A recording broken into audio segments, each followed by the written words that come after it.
Bonjour tout le monde, dans cette vidéo, je me présente. Mon nom est Gabriel Pelletier. Je fais de la boxe. J'ai fait du kung fu puis du karaté. Puis si j'ai arrêté mes cours d'autodéfense, c'est parce que j'ai vu que ça prenait pas vraiment cette étape pour devenir ceinture noire ou vraiment avancé. Donc, c'est ce que j'essaie de prouver dans mes cours. Aujourd'hui, je vous présente une arme que je viens d'étudier. En fait, ça fait 3 jours. Donc, il va y avoir une autre vidéo pour montrer où est-ce que je suis rendu un jour. Donc, je vais vous montrer ce que j'ai appris sur le nunchaku. Pour ceux qui veulent apprendre comment ça marche, bah, vous allez apprendre comment moi j'ai commencé, puis vous allez pouvoir me suivre. Donc, je vais commencer.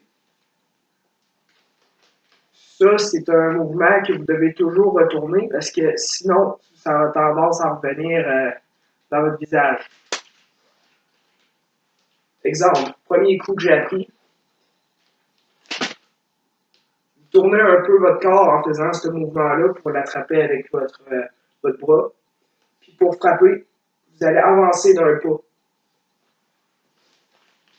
Vous allez faire le cercle à la fin comme j'ai fait au début. Sinon, le résultat, c'est que ça va revenir sur votre visage, puis là, vous allez vous faire mal. Donc, c'est vraiment à faire attention. Il faut tout le temps revenir de faire un mouvement circulaire. Après ça, il y a toutes sortes d'attrapes que vous pouvez pratiquer. Moi, je vous conseille de commencer avec l'attrape en dessous du bras parce qu'elle est plus facile. Ça fait 3 jours, puis je suis capable de l'attraper en dessous de mon bras. C'est vraiment très facile. Donc, je commencer par ça. Quand vous voulez un peu plus difficile, vous pouvez essayer en dessous de vos jambes, mais il faut que vous fassiez un pas avant. Sinon, pour les gars, ça va faire mal. Un pas, environ à 70 degrés. Mettez une main derrière vos fesses.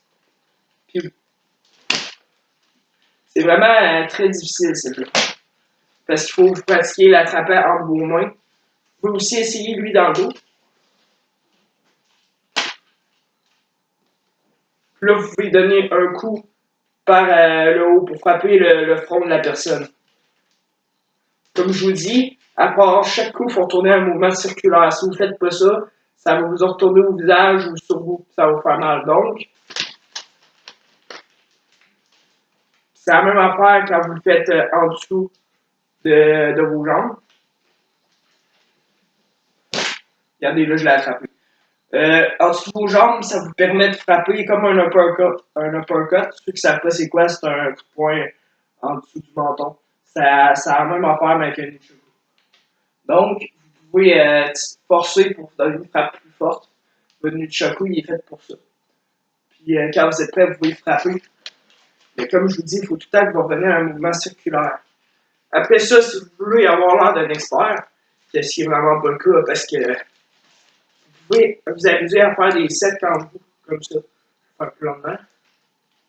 Puis enchaîner vos attrapes, mais vos attrapes sont vraiment difficiles.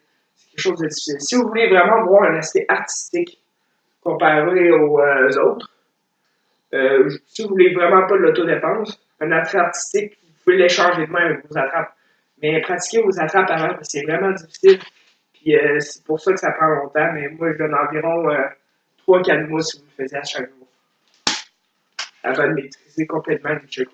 Donc, vous faisiez vos attrapes pour l'artistique, vous pouvez échanger de main. Je ne vous conseille pas de faire ça dans l'autodéfense, vous allez vous mêler, puis le gars il va réussir à vous prendre le nunchaku.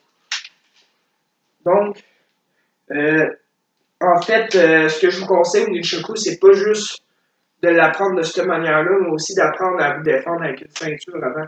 Parce que si vous n'apprenez pas à vous défendre avec une ceinture, vous pourrez apprendre que s'il y a quelqu'un qui vous attaque au couteau, vous faites des mouvements circulaires, il va quand même vous poignarder. Puis oui, vous allez faire mal, mais il va vous poignarder quand même, puis un couteau gagne comme un nunchaku. À moins que vous savez vous en servir correctement. Pour ceux qui ne savent pas comment se défendre avec une ceinture, c'est vraiment simple. Vous prenez vos deux extrémités, vous l'étendez comme ça vous permet de faire des prises qu'on peut faire avec des ceintures.